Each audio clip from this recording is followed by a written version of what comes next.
وعلى الله قصد السبيل ومنها جائر ولو شاء لهداكم أجمعين। সোজা রাস্তা বলে দেওয়ার দায়িত্ব আমি আল্লাহ। আল্লাহ পাক সহজ সরল রাস্তা বলে দেওয়ার জন্য নবীদের পাঠালেন। নবীরা ক্ষমতা এলেন। আল্লাহর নবী ক্ষমতা এসে নিজের ক্ষমতার পরিধি, নিজের বাড়ি ঘরের সৌন্দর্য বাড়ান নাই, নিজের জায়গা জমিন বৃদ্ধি করেন নাই, একটা বিছানা পর্যন্ত ছিল না। হযরত ওমর বলেন, আমি নবীজির সঙ্গে দেখা করতে গেলাম, নবীজি ঘরের ভিতরে আরাম ফরমাচ্ছিলেন, বিছানার উপরে শোয়া নবীজি। আমাকে দেখে তিনি উঠে বসলেন। আমি দেখলাম নবীজি দড়ি দিয়ে বোনানো খাটিয়ার উপরে শোয়া ছিলেন, চাদর নাই, তোশক নাই। নবীজি যখন উঠে বসলেন, আমি তাকিয়ে দেখলাম নবীজির পিঠ মোবারকের উপরে দড়ির দাগগুলি কেটে আছে। আমি বললাম, ইয়া রাসূলুল্লাহ, এই পৃথিবী কাফির বেঈমানেরা কত শান্তি করলো, কত আরাম করলো, আর আপনার একটা বিছানা নাই, তোশক নাই। আপনি আমাকে অনুমতি দেন, একটা বিছানা বানায় দিই, একটা তোশক বানায় দিই। নবীজি বললেন, ওমর শোনো, এই পৃথিবীতে শান্তি করার জন্য আমি আসি নাই। আমি যদি বলি ওহদ পাহাড়টাকে যদি নির্দেশ করি, ওহদ পাহাড় আমার জন্য সোনায় পরিণত হয়ে যাবে। আমি পৃথিবীতে মানবতার মুক্তির জন্য এসেছি। খাবার নাই, খাবার নাই। সকলের ঘরে খাবার পৌঁছেছে, নবীজির ঘরে খাবার নাই। হযরত আয়েশা রাদিয়াল্লাহু তাআলা আনহা বলেছেন, মাসের পর মাস, দিনের পর দিন নয়, মাসের পর মাস চলে গেছে, নবীজির ঘরে চুলায় আগুন জ্বলে নাই। একটু খেজুর, একটু পানি, এগুলি খেয়ে কোন রকম আমরা জীবিকা নির্বাহ করেছি। একবার নবী করিম সাল্লাল্লাহু আলাইহি ওয়াসাল্লাম মসজিদে নববীতে অসময় হযরত আবু বকর রাদিয়াল্লাহু তাআলা আনহুকে দেখলেন বসে আছে। জিজ্ঞেস করলেন, তোমরা এই অসময় এখানে কেন? তারা বললেন, নবীজি আজ কদিন হয়ে গেল কোনো খাবার পাইনি, ক্ষুধায় অস্থির হয়ে গেছে। নবীজি বললেন, আমারও তো একই দশা। এই দশা ওনাদের, কিন্তু জনগণের এই দশা না। জনগণের ঘরে ঘরে খাবার পৌঁছে গেছে। সুবহানাল্লাহ। ওমর রাদিয়াল্লাহু তাআলা আনহু বলেছেন, রাষ্ট্রীয় ক্ষমতা আমার হাতে। আমার ক্ষমতার আমলে ফোরাতের কূলে একটি কুকুর যদি না খেয়ে মারা যায়, কিয়ামতের দিন আল্লাহর কাছে আমাকে জবাবদিহি করতে হবে। সুবহানাল্লাহ। এর নাম ইসলাম। এর নাম কি? ইসলাম। সেই ইসলামের রাষ্ট্র প্রতিষ্ঠাই করতে হবে মুসলমানদেরকে, বাংলাদেশের জনগণকে। পারবেন না? পারবেন না? এই কোরআনের আইন বাংলাদেশে চালু হোক, কি আপনারা চান? কারা কারা চান? আলহামদুলিল্লাহ। বসেন, বসেন। এইটা কি অবস্থা? স্লোগান দিলেই দাঁড়াতে হবে, তার মানে থেকে বসেন, বসেন।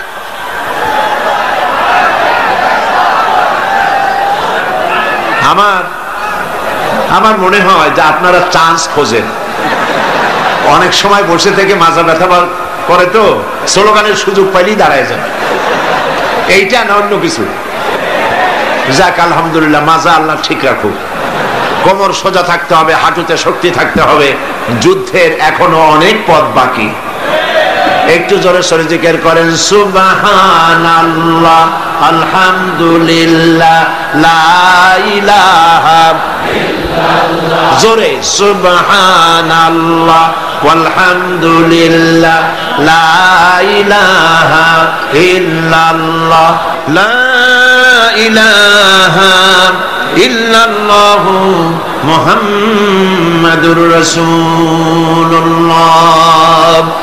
একটা কথা বলে নেই, নিতান্ত নিতান্ত লক্ষ্য করুন, নিতান্ত টয়লেটে যাওয়ার, পেশাব পায়খানার হাজত না হলে কেউ মানুষকে কষ্ট দিয়া বেরোতে চেষ্টা করবেন না। কারণ রাস্তাঘাট, মাঠ সব ভর্তি, যেদিকে যাবেন সেদিকেই মানুষ, আপনি যাবার কোনো পথ পাবেন না। মানুষকে কষ্ট দেওয়া ছাড়া আপনার কোনো রাস্তা নেই। সমস্ত রাস্তা, পথ ঘাট, সিলেটের মাদ্রাসা ময়দান পার্শ্ববর্তী রাস্তাগুলি সব ভর্তি। আলহামদুলিল্লাহ বলেন। সুতরাং মানুষকে কষ্ট না দেওয়াই, মুসলমানকে খামোকা কষ্ট দেবে না। নিতান্ত পেশাব পায়খানার জরুরত হলে যেতে পারে। প্রিয় ভাইরা, নবী করিম সাল্লাল্লাহু আলাইহি ওয়াসাল্লাম তিনি বললেন, আমার ওই একই অবস্থা, চলো আমার সাথে। তিনজনে গিয়ে উপস্থিত হলেন হযরতে আবু আইয়ুব আনসারী রাদিয়াল্লাহু তাআলা আনহুর বাড়িতে। হযরতে আবু আইয়ুব আনসারী রাদিয়াল্লাহু তাআলা আনহু রাসূলকে, হযরত আবু বকর ওমর রাদিয়াল্লাহু তাআলা আনহুমাকে পেয়ে দারুণ ভাবে আনন্দিত হলেন। ঘরের মধ্যে প্রবেশ করে বললেন, বিবি, এমন তিনজন মেহমান পেয়েছি, আকাশের নিচে জমিনের উপরে এর থেকে সম্মানিত মেহমান আর নাই। তিনি একটি বকরি জবাই করলেন, রান্নার ব্যবস্থা করলেন, বাগানে চলে গেলেন, কিছু খোরমা নিয়ে এলেন, নবীজিকে বললেন, আল্লাহর নবী, এই খোরমা আপনি খান। হুজুর জিজ্ঞেস করলেন, খোরমাগুলির মধ্যে পাকা, কাঁচা, আদা পাকা আছে, কোনটা খাবো? হযরত আবু আইয়ুব বলছেন, ইয়া রাসূলুল্লাহ, তিন রকমের, তিন শ্রেণীর খোরমাই আপনি খাবেন, অনুরোধ করব, কারণ এগুলি আমার বাগানের খোরমা। যেই শ্রেণীর গায়ে আপনার হাত লাগবে, আল্লাহ পাক আমার বাগানে বরকত দিয়ে দিবেন। রান্না বান্না হয়ে গেল, গোশত আর রুটি সামনে এলো। নবীজি খাওয়া শুরু করার আগে কয়েকটা রুটি আর কয়েক টুকরা গোশত একটা পোটলার মতো করে বানায়া হযরত আবু আইয়ুবের হাতে তুলে বললেন, আবু আইয়ুব, এই গোশত আর রুটি টুকরা নিয়ে যাও আমার মা ফাতেমার কাছে। গত ৩-৪ দিন হয়ে গেল, তার কিসমতে কিছু হয় নাই। নিজেরা না খেয়ে মানুষের দুয়ারে দুয়ারে খাবার পৌঁছে দিয়েছেন, মানুষ যেন কষ্ট না পায়, জনগণের খাবারের বন্দোবস্ত, পড়ার বন্দোবস্ত করেছেন। নবীজি গরিব মানুষের জন্য, মানুষের অর্থনৈতিক সমৃদ্ধির জন্য ব্যাংক তৈরি করলেন, ব্যাংকের নাম রাখলেন বাইতুল মাল। এই ব্যাংকের উদ্বোধন যেদিন করেন, বুখারী শরীফের হাদিসে এসেছে, আল্লাহর নবী উদ্বোধনী বক্তব্যে বললেন, মান তারাকা দায়নান আও দিয়ান ফালাইয়া, যদি কোন ঋণগ্রস্ত ব্যক্তি ঋণ পরিশোধ করতে না পেরে, ঋণ পরিশোধ করতে পারে নাই, এমন অবস্থায় যদি মারা যায়, তাহলে তার ঋণ পরিশোধের যদি কোনো ব্যবস্থা তার না থাকে, তাহলে তার ঋণ পরিশোধের ব্যবস্থা আর তার এতিম বাচ্চাগুলি, বিধবা স্ত্রী আর এতিম বাচ্চা আর ঋণের বোঝা সবগুলি আমি মুহাম্মদ সাল্লাল্লাহু আলাইহি ওয়াসাল্লাম আমার কাঁধে উঠায়া নিলাম। এমন রাষ্ট্র চালু হয়ে গেল, চুরি নাই, ডাকাতি নাই, জেনা নাই, ব্যভিচার নাই, হত্যা নাই, ধর্ষণ নাই, মানুষ শুধু পাইল শান্তি আর শান্তি। সুবহানাল্লাহ। এই শান্তি হলো কিভাবে, কি দিয়া হলো বলেন? জোরে বলেন, কি দিয়া হলো? কোরআন দিয়ে হয়েছে। কোরআন, এই কোরআন দিয়ে যদি রাষ্ট্র শাসিত হয়, তাহলে দেশে শান্তি অবশ্যই হবে। আমরা আশা করব বাংলাদেশে এই শান্তি হবে ইনশাআল্লাহ। বলি ইনশাআল্লাহ। মুসলমানদের উত্থান, মুসলমানদের জাগরণ আবার শুরু হবে ইনশাআল্লাহ। মুসলমান রাজমার খাচ্ছে পৃথিবীর চতুর্দিকে, চতুর্দিকে মার খাচ্ছে। আমি দেখতে পাচ্ছি, আমার ধারণা ছিল যে আফগানিস্তানে যে ঘটনা ঘটলো, এই ঘটনার দ্বারা আল্লাহ একটা কিছু করবেন, বড় রকমের কিছু আমরা দেখব, কিন্তু সেটা হলো না। কেন হলো না এটা তো আমরা বুঝবো না। ওয়াল্লাহু আ'লামু ওয়া আনতুম লা তা'লামুন। এর পেছনে কোনো পরিকল্পনা আছে, সেই পরিকল্পনাকারী কে? আল্লাহ রাব্বুল আলামিন। তিনি পরিকল্পনা করছেন। 11ই সেপ্টেম্বরে আমেরিকায় যে ঘটনা ঘটেছে, এই ঘটনা সম্পর্কে আমার সুস্পষ্ট মত হচ্ছে, যদ্দূর পড়াশোনা করেছি তাতে আমার সুস্পষ্ট মত, এই ঘটনা ঘটিয়েছে পৃথিবীর ইহুদিদের পরিচালিত মোসাদ, ইহুদিদের গোয়েন্দা বিভাগ, ইসরায়েল রাষ্ট্র, ইহুদিরাই এই ঘটনা ঘটিয়েছে। এর প্রমাণপত্র পত্রিকায় বেরিয়েছে। টুইন টাওয়ার যারা ভাঙলো, আমরা তীব্র নিন্দা জানাই। এখানে হাজার হাজার মানুষ কাজ করে, মানুষ হিন্দু হোক, খ্রিস্টান হোক, বৌদ্ধ হোক, মানুষ মানুষই। এই হাজার হাজার মানুষকে যারা মারলো, যারা অর্থনৈতিক দিক থেকে আমেরিকাকে ক্ষতিগ্রস্ত করার জন্য চেষ্টা করলো, এভাবে আমরা তার নিন্দা করি, ঘৃণা জানাই। কিন্তু একথাও আমাদের বুঝতে হবে যে এই টুইন টাওয়ার, এই দুটি বিল্ডিং এ 50,000 লোক চাকরি করে, তার মধ্যে 4,000 ইহুদি আছে। দুনিয়াবাসী এ খবর জেনে ফেলেছে। ঘটনার দিন 4,000 ইহুদির একটা ইহুদিও কর্মস্থলে যায় নাই। কেন গেল না? এই প্রশ্ন আমেরিকার FBI, federal bureau of investigation, পৃথিবীর নাম করা গোয়েন্দা বিভাগ, তারা কেন এটা তালাশ করলো না? ইহুদিরা কেন সেদিন আসলো না? এবং একটার পর একটা বিমান এখানে হামলা হবে, 18 মিনিট পর পর একটা বিমান, দুটো বিমানে হিট করে বিল্ডিংটা ফেলে দেবে। এইটা পূর্ব পরিকল্পিত না হলে পরে চতুর্দিকে ক্যামেরা ফিট করে ছবি ধারণ করলো কিভাবে? এগুলি বিশ্লেষকগণ চিন্তা ভাবনা করছে। মানুষ সব মাথা খারাপ না, কিছু বুদ্ধিমান মানুষ পৃথিবীতে এখনো আছে। সুতরাং কাজটি ইহুদিরা করেছে। কেন করেছে? কারণ হলো সমাজতন্ত্রের পতনের পর পুঁজিবাদী শোষণ থেকে বাঁচার জন্য পৃথিবীর নিগৃহীত, নির্যাতিত মানবতার জন্য খোলা ছিল কেবলমাত্র ইসলাম, শুধুমাত্র ইসলাম। সেই ইসলামের দিকে মানুষ যাতে আসতে না পারে, সেই জন্য ইসলাম আর মুসলমানদেরকে মিডিয়ার মাধ্যমে প্রচার করানো হলো সন্ত্রাস আর মৌলবাদ। ইসলাম মানি সন্ত্রাস, মুসলমান মানি মৌলবাদী। তবে দুর্ভাগ্য, এখানে একটা লোক বাজার থেকে খুব জোরে দৌড় মারছে। লোকেরা জিজ্ঞেস করলো, দৌড়াও কেন? কয়, ভাই মানির মান আল্লাহই রাখে। কয় কেমন?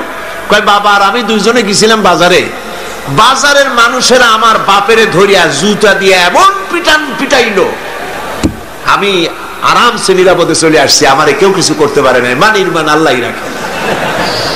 ওর বাপের জুতা দিয়ে পিটায় আর মানির মান আল্লাহ রাখে। দুর্ভাগ্য এই জাতির এক শ্রেণীর কলামিস্ট, এক শ্রেণীর মুসলমান নামধারী কলামিস্ট, মুসলমান নামধারী ফিচার লেখক, মুসলমান নামধারী সাংবাদিক, মুসলমান নামধারী বুদ্ধিজীবী, মুসলমান নামধারী রাজনীতিক, ওরা মুসলমানের ঘরে জন্মগ্রহণ করেও কুলাঙ্গার। এই লোকগুলি মুসলমানের ঘরে জন্মগ্রহণ করেও মুসলমানদেরকে মৌলবাদ আর সন্ত্রাস বলে গালি দেয়। এই দেশের মানুষেরা দুর্গা পূজার ক্ষতি করতে যায় না। আমরা হাজারবার বলেছি, এদেশের হিন্দু, মুসলমান, খ্রিস্টান, বৌদ্ধ সব সম্প্রীতি নিয়ে বসবাস করবে এই দেশে। আমি আমার এলাকা পিরোজপুরে আমার DCSP কে ডেকে বলেছি, যদি আমার দেশে সাম্প্রদায়িক সম্প্রীতি বজায় রাখতে হবে, মায়ের পেটের ভিতরে সন্তান থাকে যেমন নিরাপদ, আমার এলাকার ভিতরে অমুসলিম ভাইয়েরা থাকবেন সেভাবে নিরাপদ। কোন মানুষ যদি অমুসলিমদের গায়ে হাত দেয়, জুলুম করে, অত্যাচার করে, লাইট পোস্টের সাথে ঝুলাইয়া সারাদিন পিটাবেন, যাতে করে 1 মাসের ভিতরে বাপের নাম মনে না আসে। আমার দেশের মতো জায়গায় থেকে যদি আপনাদের মজা না লাগে, শান্তি না পান, তাহলে এমন নিরাপত্তার জায়গা, এরকমের শান্তির জায়গা, সাম্প্রদায়িক সম্প্রীতির জায়গা আর একটা কোথায় আছে আপনি আমাকে দেখান। হিন্দু নেতৃবৃন্দ যারা বলছেন অসভ্য বর্বরের রাজত্ব চলছে, তাহলে হিন্দুস্তানকে আপনারা কি বলবেন? 1947 সনে ভারত, আমরা ব্রিটিশ থেকে স্বাধীন হলাম। 1947 থেকে শুরু করে 2002 সাল পর্যন্ত বাংলাদেশে কোন সাম্প্রদায়িক দাঙ্গা হয় নাই। একথা ঠিক না বেঠিক? একথা সত্য কিনা? একবারের জন্য হয় নাই। আর তোমার হিন্দুস্তানে 1947 থেকে 2002 সাল পর্যন্ত 4000 বার সাম্প্রদায়িক দাঙ্গা হয়েছে। তোমাদের দেশে যখন কোরবানি হয়, ভারতে কোরবানির সময় গরু কোরবানি হয় না, তোমরা মুসলমান কোরবানি করো। মুসলমানদের মসজিদ ভেঙে তোমরা মন্দির বানাও। এই দেশে হিন্দু মুসলমান সাম্প্রদায়িক সম্প্রীতি নিয়ে আমরা বসবাস করছি। এই দেশে সরকার বদ্ধপরিকর সাম্প্রদায়িক সম্প্রীতি তারা বজায় রাখা হবে ইনশাআল্লাহ। সুতরাং নবী তারা এসেছিলেন, আল্লাহর নবীরা পৃথিবীতে এসেছিলেন শান্তি প্রতিষ্ঠা করার জন্য। মুসলমানরা যে দেশে বেশি, ইতিহাস থেকে শুনুন, মুসলমানরা যে দেশে বেশি সেই দেশেই অমুসলিমরা বেশি নিরাপদে থাকে। আমার এই কথা ঠিক কিনা বলে? ঠিক কিনা? কেন ঠিক? ঠিক এই জন্য নবীজি বলেছেন, সংখ্যাগরিষ্ঠ মুসলিম এলাকায় যারা সংখ্যালঘু হবে তারা হবে তোমাদের জন্য আমানত। তাদের উপরে জুলুম করবে না, অত্যাচার করবে না। সংখ্যাগরিষ্ঠ মুসলমানেরা সংখ্যালঘু মুসলিমদের উপরে যদি কোনো নির্যাতন করে, জুলুম করে, কিয়ামতের দিন আমি নবী মুহাম্মদ রাসূলুল্লাহ সাল্লাল্লাহু আলাইহি ওয়াসাল্লাম মুসলমানদের বিরুদ্ধে অমুসলিমদের পক্ষ সমর্থন করে সংখ্যাগরিষ্ঠ মুসলমানদের বিরুদ্ধে আল্লাহর দরবারে মামলা দায়ের করব। এ হলো ইসলাম। সুবহানাল্লাহ। এর নামে ইসলাম। কই আমার দেশে, ভারতে, ওই কলকাতায় সপ্তম সংসদে এই বক্তব্য আমি রেখেছিলাম। সেখানে আজান দেওয়া বন্ধ করেছিল মাইকে। শুনছেন আপনারা পত্রিকায়? আজান দেওয়া বন্ধ কেন? শব্দ দূষণ হয়, আজান দিলে শব্দ দূষণ হয়। কপাল পোড়া। আমি পার্লামেন্টে বলছি আজানে শব্দ দূষণ হয়, সেই জন্য মাইকে আজান দেওয়া হয় না। আমার দেশে তো 1 কোটি অমুসলিম আছে। এই 1 কোটি অমুসলিমরা যখন ঢোলে বাড়ি দেয় তখন তো আমরা বলি না যে আমাদের শব্দ দূষণ হয়, আমাদের আজানের ক্ষতি হয়, আমাদের নামাজের ক্ষতি হয়। আমরা কি বলি? আমার ঢাকায়, বরিশালে, পিরোজপুরে দুর্গাপূজার সময় রাস্তা বন্ধ করে দিয়ে মাইক লাগায় গান বাজনা করা হয় 10 দিন। সিলেটে হয় না? হয় কিনা? আজানের সময় মাইক বাজায়, গান দেয়, বাজনা হয়। কোন মুসলমান গিয়ে বলছে না তোমরা বাজাইতে পারবে না? বলে? বলেছে? এর থেকে শান্তির জায়গা কোথাও আছে? আমি স্পষ্ট করে বলতে চাই, পৃথিবীতে বাংলাদেশের মতো সাম্প্রদায়িক সম্প্রীতির দেশ আর নাই। অরাজকতা সৃষ্টি করার জন্য তারা এই সমস্ত নেতৃবৃন্দকে সামনে এনে আজে বাজে কথা বলে বাংলাদেশের সাম্প্রদায়িক সম্প্রীতি বিনষ্ট করে বিশ্বের দরবারে বাংলাদেশের মর্যাদা ক্ষুণ্ণ করতে চায়, কিন্তু এই চেষ্টা তাদের ব্যর্থ হতে বাধ্য। প্রিয় ভাইরা, আল্লাহ রাব্বুল আলামিন তার কোরআন এবং নবীর সুন্নাহ দিয়েছেন দ্বীন কায়েমের জন্য। সেই দ্বীন যাতে কায়েম না হতে পারে সেই জন্য মৌলবাদ বলা হয়। আমি কত পয়েন্ট ভুলি নেই। আফগানিস্তানের এই ঘটনা কেন ঘটলো সেই কথাই তো বলতেছিলাম। ওইখান থেকে ঢোলের বাড়ি পর্যন্ত আসছি, এখন আবার চলেন সেখানে। ওরা নির্বিচারে একটা দেশ শেষ করে দিল। আমি যতটুকু বুঝেছি ওদের আসল টার্গেট ওসামা বিন লাদেন নয়, ওদের আসল টার্গেট হচ্ছে ইসলাম, ইসলামী আন্দোলন এবং মধ্য এশিয়ার তেল সম্পদ আসল টার্গেট। কিন্তু আল্লাহ পাকের চাইতে শক্তিশালী পৃথিবীতে আকাশেও কেউ নাই, জমিনেও কেউ নাই। তুমি যত বুদ্ধি করবা, যতই শক্তি ক্ষমতা দেখাবা, আল্লাহ পাকের সামনে কিছুই কুলাবে না। ঘটনা অন্যরকম ঘটতেছে, অন্যরকম ঘটতেছে। কিরকম? আমেরিকা বিশাল দেশ, আমি আমেরিকার 22টা স্টেট সফর করেছি। বিশাল দেশ, কয়েকটা দেশ নিয়ে একটা মহাদেশ হয়, আর আস্তা আমেরিকা একটা মহাদেশ নিয়ে একটা দেশ। আমি আমাদের দেশটা কট্টুক দেখেন, ঢাকা থেকে যদি F-28 বিমানে করে যদি আপনি বাংলাদেশ থেকে রওনা করেন, দেশ ছাড়তে চান, আধা ঘন্টা কি 35 মিনিট সময় লাগবে। ডিসি ট্রেনে যদি ওঠেন তাহলে 20 মিনিটের মধ্যে বা আধা ঘন্টার কাছাকাছি সময় দেশ শেষ হয়ে যাবে। যদি আপনি ফাইটারে ওঠেন মাত্র 9 থেকে 11 মিনিটের মধ্যে বাংলাদেশ শেষ হয়ে যাবে। এই হলো আমার দেশ। আমেরিকা একটা দেশ। নিউ ইয়র্ক থেকে প্লেনে চড়েছি ক্যালিফোর্নিয়া যাওয়ার জন্য, 7 ঘন্টা সময় লেগেছে। একটা দেশ, একদিকে আটলান্টিক মহাসাগর আর একদিকে প্রশান্ত মহাসাগর। কি বিশাল দেশ! এই দেশের মানুষগুলি সব বেকুব নয়, পাগল নয়। আফগান নিরীহ এই মুসলমানদের উপরে, দেশগুলির উপরে আক্রমণ এবং একটার পর একটা দেশের উপরে আক্রমণ করার পরিকল্পনা দেখে সেখানকার লোকেরা চিন্তা ভাবনা করছে, কেন মুসলমানদের উপরে আক্রমণ হচ্ছে, বিষয়টা কি, এরা কি মৌলবাদ, কি সন্ত্রাস, টেররিস্ট শুধু মুসলমান, শুধু ইসলাম, আর কিছু নাই পৃথিবীতে, কেন, কারণটা কি? তারা খোঁজ করা শুরু করেছে, ইসলাম জানার চেষ্টা করছে।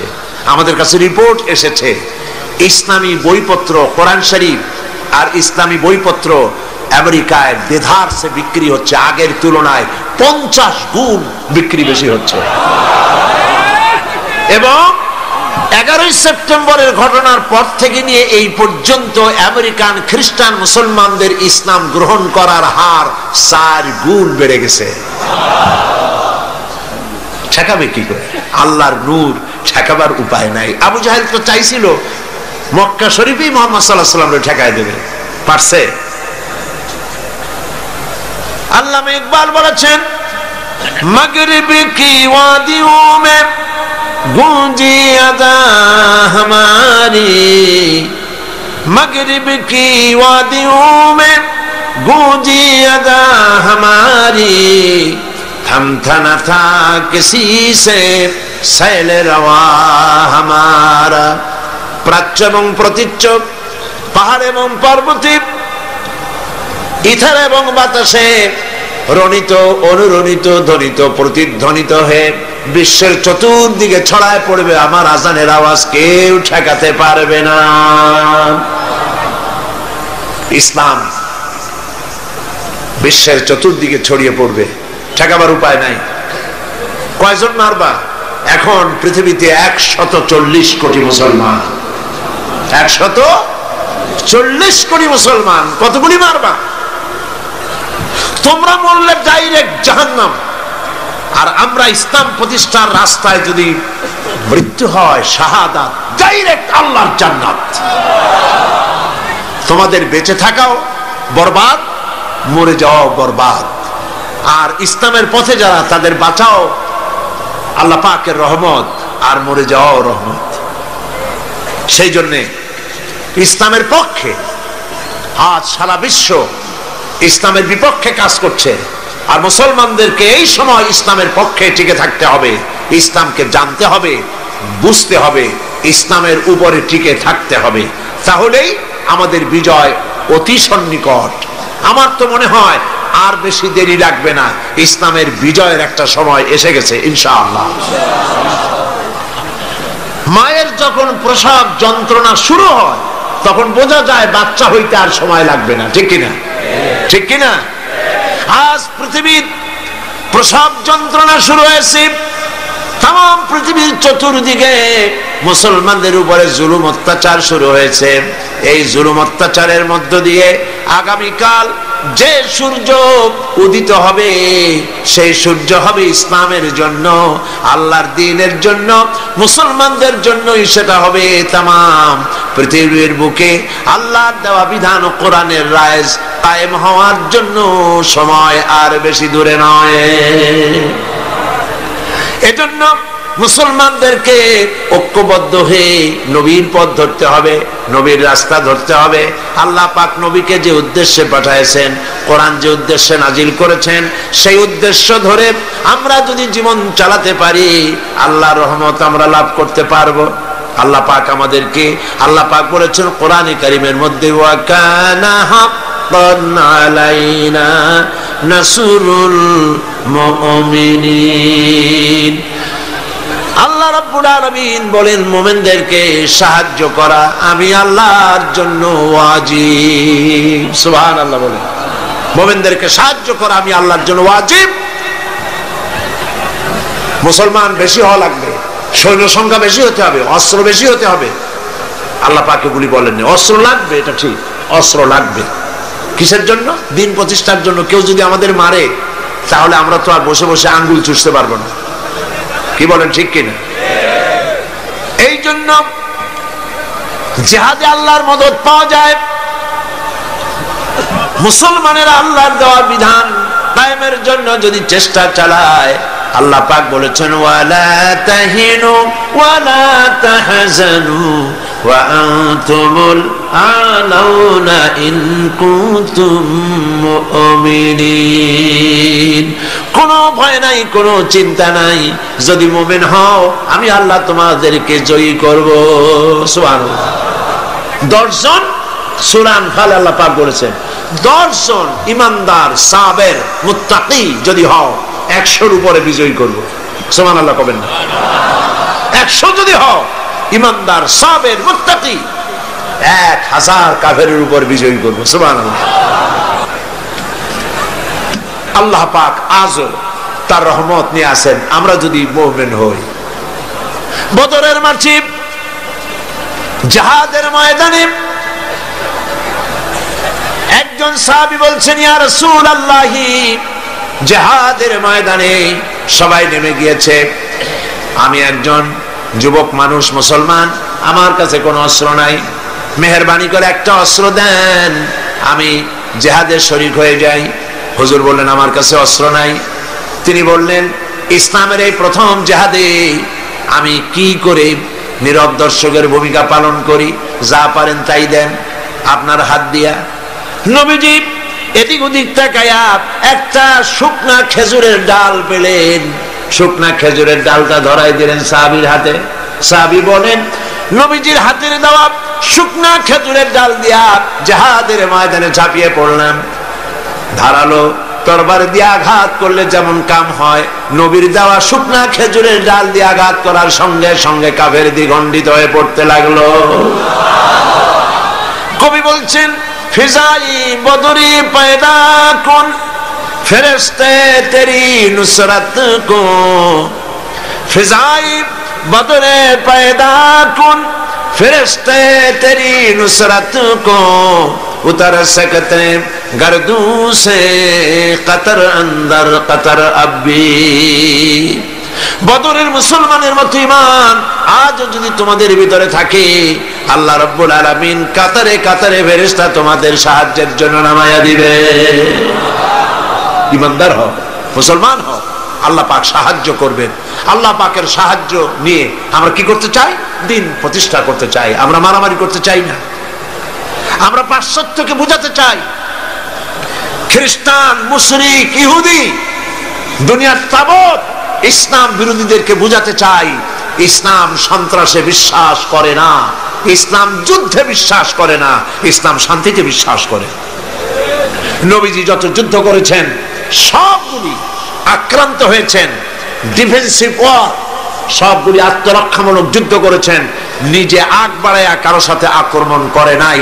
সুতরাং আপনাদের যুদ্ধ যেমন আপনারা যুদ্ধ করেন দেশ দখল করে, সেই দেশে নিজের ক্ষমতা চালু করে ক্ষমতার ব্যাপ্তি পরিধি আরো বাড়াবার জন্য ইসলাম এভাবে লড়াই করে না। ইসলাম চায় পৃথিবীর মানুষ আল্লাহর মানুষের উপরে আল্লাহর আইন কায়েম করার জন্য তারা চেষ্টা চালায়। এই চেষ্টায় যদি কেউ সশস্ত্র বাধা দেয়, সেই বাধার মোকাবেলা ইসলাম করে জিহাদের নামে। মুসলমানেরা জিহাদের নামেই সেটা করে, ঠিক কি? সেই জন্য ইসলামকে ভুল বুঝাবার কোনো কারণ নাই। আমি আবারও সিলেটের সমস্ত মুসলমান ভাইদের বলি, আপনারা পৃথিবীর চতুর্দিকে ছড়িয়ে আছেন, ইউরোপে, আমেরিকায়, মধ্য এশিয়ায়, আফ্রিকায়, দুনিয়ার চতুর্দিকে আপনারা আছেন। আপনারা মানুষের কাছে যান, দিনের দাওয়াত নিয়ে ছড়িয়ে পড়ুন, মানুষকে বুঝান ইসলামের মধ্যে সন্ত্রাস নাই, সাম্প্রদায়িকতা নাই। ইসলাম আল্লাহর দেওয়া দিন প্রতিষ্ঠা করতে চায়। মুসলমানেরা পৃথিবীর সব থেকে বেশি শান্তিকামী, তারা মারামারিতে, হত্যা, জিঘাংসায় বিশ্বাস করে না। এই কথাগুলি মানুষকে বুঝান। নামাজ পড়ুন, দিনদার হন, ইমানদার হন, পরেজগার হন। আল্লাহ পাক যেন আমাদের তাই বানান, বলেন আমিন। প্রতি বছর আমি নামাজের কথা আপনাদের সামনে বলি, আজও না বলে পারি না, কারণ শুধুমাত্র ওয়াজ শুনলে হবে না। নামাজ হলো ফাউন্ডেশন। নামাজ কি? ফাউন্ডেশন। নামাজ লা দীনা লিমান লা সালাতা লাহু। যার কাছে নামাজ নাই তার কাছে দিন নাই, ঈমান নাই, চরিত্র নাই, কিছুই নাই। 5 ওয়াক্ত নামাজ জীবনে আর ছাড়বো না ওয়াদা করতে পারবেন? প্রতি বছর করেন, আজও করেন, দুহাত উঁচু করে বলেন, ইয়া আল্লাহ তোমার পবিত্র নামে ওয়াদা করি, কসম করি, যতদিন পর্যন্ত মালাকুল মউত আমার মাথার কাছে না আসতেছে ততদিন পর্যন্ত ফরজ নামাজ, ফরজ রোজা ছেড়ে দেব না, ছেড়ে দেব না। ইয়া আল্লাহ আমি আমার মৃত্যু পর্যন্ত এই ওয়াদা যেন পালন করতে পারি, এ তৌফিক তুমি আমারে দাও, আমিন। হাত নামান। যে ব্যক্তি বিদ্রোহ করেছে এবং দুনিয়ার জীবনকে অগ্রাধিকার দিয়েছে তার জায়গা হচ্ছে জাহান্নাম। জোরে বলেন নাউজুবিল্লাহ। যে ব্যক্তি আল্লাহর সঙ্গে বিদ্রোহ করেছে আর পরকালের জন্য পাথর জোগাড় করে নাই, দুনিয়াকে অগ্রাধিকার দিল, পরকালকে ভুলে গেল, তার জায়গা হলো জাহান্নাম। ওয়া আম্মা মান খাফা মাকামা রাব্বিহি ওয়া নাহান নাফসা আনিল হাওয়া ফাইন্নাল জান্নাতা হিয়াল মাওয়া। আর যে ব্যক্তি আপন প্রভুর সামনে উপস্থিত হওয়াকে ভয় করেছে এবং আপন প্রবৃত্তিকে লালসা মুক্ত করেছে, লালসার হাত থেকে রক্ষা করেছে, আল্লাহ রব্বুল আলামিন কিয়ামতের দিন তার জন্য রেখে দিয়েছেন জান্নাত। তার জন্য কোন জায়গা? জান্নাত। আমাদেরকে পরকাল ভিত্তিক জীবন যাপন যদি করি তাহলে কবরের জবাবগুলি খুব আসান হবে। আর যদি পরকাল ভিত্তিক জীবন যাপন না হয় কবরটা মুসিবত হয়ে যাবে। হযরত ওসমান রাদিয়াল্লাহু তাআলা আনহু কবরের কাছে গিয়ে খুব কাঁদতেন। সাহাবায়ে কেরাম প্রশ্ন করেছেন, হুজুর রাসূল করিম সাল্লাল্লাহু আলাইহি সাল্লাম যখন জান্নাত ও জাহান্নামের ওয়াজ করেন তখনও তো এত বেশি আপনি কাঁদেন না, যত বেশি কাঁদেন কবরের কাছে এসে, কারণ কি?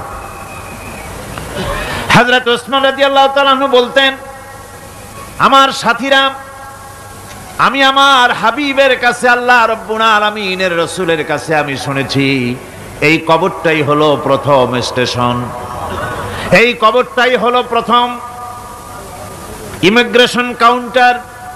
এই জায়গায় যদি কেউ ধরা পড়ে যায়, কারো যদি চার্জশিট হয়ে যায়, সব জায়গায় ধরা পড়ে যাবে, হাসরে মিজানে সিরাতে কোনো জায়গায় নাজাত পাবে না। আর এই কবরটা যদি কেউ মুক্তি পেয়ে যায়, মিজান সিরাত হাসর সব জায়গা থেকে আল্লাহ তারে ভালোভাবে পার করে দিবেন। এটা হলো আসল জায়গা, মারাত্মক জায়গা, খুব মারাত্মক জায়গা। আমি এটাকে ইমিগ্রেশন কাউন্টার বলেছি আমার ভাষায়। ইমিগ্রেশন কাউন্টার যারা বিদেশ ভ্রমণ করেছেন তারা জানেন। লন্ডন যাবেন, আমেরিকা যাবেন, সৌদি আরব যাবেন, যে কোনো বিদেশে যাবেন, গেলেই পাসপোর্ট তারা দেখবে। পাসপোর্টে আপনার ন্যাশনালিটি কোনটা সেটাই তারা জানতে চাইবে। আপনি কোন দল করেন এটা তারা জানতে চাইবে না। আপনি কোন ভাষায় কথা বলেন তাও তাদের জানার দরকার নেই। প্রথমেই তারা আপনার ন্যাশনালিটি দেখবে, আপনার আইডেন্টিটি কি তারা জানতে চাইবে। তারপরে যদি স্যাটিসফ্যাক্টরি হয় আপনাকে ভিসা দিয়ে ভেতরে ঢুকবার ব্যবস্থা করে দেবে। আর যদি তারা স্যাটিসফাইড না হয় তাহলে আপনাকে মেহমানখানায় ঢুকানো হবে গ্রেফতার করে। কবর হচ্ছে এ ধরনের একটি ইমিগ্রেশন কাউন্টার। কবরের ভিতরে মানুষ যখনই রাখা হবে সঙ্গে সঙ্গে দুজন ফেরেশতা আসবে। কবরের কাছে যারা এসেছিল দাফন হয়ে যাওয়ার পর এই লোকগুলি 40 কদম যেতে যতক্ষণ লাগে এর মধ্যেই দুজন ফেরেশতা এসে যাবে। এসে জিজ্ঞেস করবে, মান রব্বুকা, তুমি কোন দল করতে? ওটা তাদের জানার দরকার নাই। চাকরি কিসে করতেন ওটা জানার দরকার নাই। ব্যবসা করতেন না চাকরি করতেন প্রয়োজন নেই। প্রথমেই জিজ্ঞাসা করা হবে ন্যাশনালিটি, প্রথমেই জিজ্ঞাসা করা হবে তার ন্যাশনালিটি সম্পর্কে, তার আইডেন্টিটিটা কি, এবং সেটাকে সত্যায়িত করার জন্য, বোঝার জন্য 3টি প্রশ্ন। প্রথম প্রশ্ন, মান রব্বুকা ওয়া মা দীনুকা ওয়া মান নাবিয়্যুকা, তোমার রব কে, তোমার দ্বীন কি, তোমার নবী কে। যদি এই ব্যক্তি বেঈমান হয় মুনাফিক হয়, সে বলবে হায় হাতা লা আদরি, হায় হাতা লা আদরি, জানি না আমার রবকে আমি জানি না। তোমার দিন কি? দিন কারে কয় বুঝি না। এরপরে আল্লাহর নবী জনাবে মুহাম্মদ রাসূলুল্লাহ সাল্লাল্লাহু আলাইহি ওয়াসাল্লামকে দেখানো হবে, বলা হবে মা কুনতা তাকুলু ফি হাদার রাজুল, এই ব্যক্তি সম্পর্কে তোমার ধারণা কি নিকে? বলবে আমি চিনি না। নাউযুবিল্লাহ। বাস, এরপরে তার যা হবার তাই শুরু হয়ে যাবে। আর যদি বান্দাটা মুমিন হয়, প্রশ্ন করা হবে মান রাব্বুকা, জবাব দেবে রব্বি আল্লাহ, আমার রব আল্লাহ রাব্বুল আলামিন। ওয়া মা দীনুকা, দীনুনা ইসলাম, আমার দিন হচ্ছে ইসলাম। এরপরে আল্লাহর নবীকে দেখানো হবে। কয়েক রকমের বর্ণনা আছে, কোন বর্ণনায় আছে হুজুরের আকারে দেখানো হবে, অথবা রাসূলকে সরাসরি দেখানো হবে। বলা হবে মা কুনতা তাকুলু ফি হাদার রাজুল, এই লোকটি সম্পর্কে ধারণা কি? মুমিন ব্যক্তি বলবে হাদা নবিয়ুনা মুহাম্মাদুর রাসূলুল্লাহ সাল্লাল্লাহু আলাইহি ওয়াসাল্লাম, ইনি আমার তো সেই নবী মুহাম্মাদুর রাসূলুল্লাহ সাল্লাল্লাহু আলাইহি ওয়াসাল্লাম। আমরা যেন এই রকমের জবাব দিতে পারি, আল্লাহ কবুল করো। সকলে জোরে কোন আমিন। জবাব হয়ে যাওয়ার পর গায়ব থেকে আওয়াজ আসবে ফাফরিশু বিল জান্নাতি ওয়ালবিসু বিল জান্নাহ, ও আমার ফেরেশতারা আমার এই বান্দাকে জান্নাতের পোশাক পরায়া দাও আর কবরটাকে জান্নাতের বিছানা বিছায়া দাও। জান্নাতের পোশাক পরায় দাও, জান্নাতের বিছানা বিছায়া দাও। ইলা মাদ্দা বাসারিহি, তার চোখের দৃষ্টি যতদূর যায় কবরটা ততটা প্রশস্ত করে দাও। এরপর বেহেশতের পোশাক পরাইয়া বেহেশতের বিছানা বিছায়া ফেরেশতা বলবে নম কানাউমুল উরুস, ঘুমিয়ে যাও। দুলামিয়া যেমন বাসর সজ্জায় নতুন বউ নিয়ে আরামে ঘুমায়, এরকম আরামে ঘুমায় যাও। ইলা ইয়াউমিল কিয়ামা, কিয়ামত পর্যন্ত ঘুমায় থাকো, আরামে ঘুমিয়ে থাকবে। এরপরে সিংগায় ফুৎকার হবে, সিংগার ফুৎকারের আওয়াজে তার ঘুম ভেঙে যাবে। বলবে ইয়া ওয়াইলানা মান বা'সানা মিন মারকাদিনা, হায় আফসোস, আমার এত আরামের ঘুম থেকে কে আমাকে জাগ্রত করলো, আমার ঘুমটারে নষ্ট করলো কে? আওয়াজ আসবে হাদা মা ওয়াদার রহমান ওয়া সাদাকাল মুরসালুন, এটা হচ্ছে রহমানের সেই ওয়াদা, আর মুরসালিনরা নবীরা সত্য কথাই বলেছিলেন, সেই কিয়ামত অনুষ্ঠিত হচ্ছে। আমার বন্ধুগণ, সেজন্য এই দুনিয়ার মোহে পড়ে থাকলে পরে দুনিয়ায় যারা অগ্রাধিকার দিবে দুনিয়াকে পরকালের তুলনায়, জবাব দিতে পারবে না কবরের ভিতরে গিয়া। আর যারা পরকালকে অগ্রাধিকার দিবে, দুনিয়ার চাইতে পরকালকে বেশি অগ্রাধিকার দেবে, আর আল্লাহর ভয় কলিজার ভিতরে রাখবে, কবরের জবাব সঠিকভাবে দিতে পারবে, কিয়ামতের দিন আল্লাহ রাব্বুল আলামিন তাদের জন্য জান্নাত দান করবেন। জোরে বলেন আমিন। দুনিয়াটা হচ্ছে দুনিয়া যেখানে আমরা আছি। আমি আগেই বলেছি দুনিয়া হচ্ছে আদনা শব্দ থেকে এর উৎপত্তি হয়েছে, তুচ্ছ নিকৃষ্ট, এটার দাম নাই, এটার মূল্য নাই। হযরত ইবনে কাইয়িম রাহিমাহুল্লাহ নওয়ারাল্লাহু মারকাদাহু ওয়া জাআলাল জান্নাতা মাথওয়াহু, হযরত ইবনে কাইয়িম তিনি বলছেন, সুন্দর করে বলছেন দুনিয়া সম্পর্কে, মা মাদা ফিদ দুনিয়া আহলামুন ওয়া মা বাকিয়া মিনহা আমানি ওয়াল ওয়াক্তু বাইনাহুমা দায়ুন। মা মাদা ফিদ দুনিয়া আহলামুন, জীবনের যে অংশ ফেলে এসেছি সেটা আজ একটা স্বপ্ন। ওয়া মা বাকিয়া মিনহা আমানি, আর জীবনের যে অংশ সামনে বাকি আছে সেটা এখন একটা আকাঙ্ক্ষা। ওয়াল ওয়াক্তু বাইনাহুমা দায়ুন, আর এর মাঝখান থেকে সময় সব চলে যাচ্ছে। কত বড় কথা চিন্তা করেছেন? জীবনের যে অংশ ফেলে এসেছি তা আজকে স্বপ্ন, তা আজ কি বলেন? স্বপ্ন। আর সামনে যা আছে সেটা আকাঙ্ক্ষা, আর মাঝখান থেকে সময় সব চলে যাচ্ছে। এরপরে তিনি বলছেন ومن يسحب الدنيا يكن مثل قابض على الماء خانته فروج الأصابع। দুনিয়াদারের অবস্থা হচ্ছে এই, কেউ যদি দুই হাতে পানি খামসায় ধরে, দুই হাতে কি ধরছে বলেন? দুই হাতে পানি খামসায় ধরেছে, খুব মজবুত করে ধরেছে, 2 মুঠ পানি। বলেন থাকবে কতটুকু? কতটুকু থাকবে? 1 ফোঁটাও থাকবে না, কারণ তার আঙ্গুলের ফাঁক তার সাথে খেয়ানত করবে, আঙ্গুলের ফাঁক দিয়া পানিগুলি সব বেরিয়ে চলে যাবে। সুতরাং দুনিয়া যারা চায় তারা ঠিক পানি খামসায় ধরলে পানি যেমন হাতের ভেতর থেকে খেয়ানত করে চলে যায়, যারা দুনিয়া চায় দুনিয়াও তাদেরকে এভাবে ফাঁকি দিয়ে চলে যায়। তবুও দুনিয়ার মায়া মানুষের এত বেশি। আল্লাহর নবী বলেন, লাউ কানা লি ইবনি আদম ওয়াদিন মিন যাহাবিন লাহাব্বা ইয়াকুনা লাহু সানিন। এই পৃথিবীতে যদি কাউকে একটা মাঠ ভরে যদি সোনা দেওয়া যায়, লোকটা বলবে রব্বুল আলামিন, আমি যদি আরেকটা মাঠ এরকম সোনা ভরা পেতাম। দ্বিতীয় আরেকটা মাঠ দেওয়া হলে আবার বলবে যদি তৃতীয় আরেকটা মাঠ সোনা ভরে যদি পেতাম। নবীজি বলেন, ওয়ালা ইয়ামলাউ জাওফু ইবনু আদামা ইল্লা তুরাব।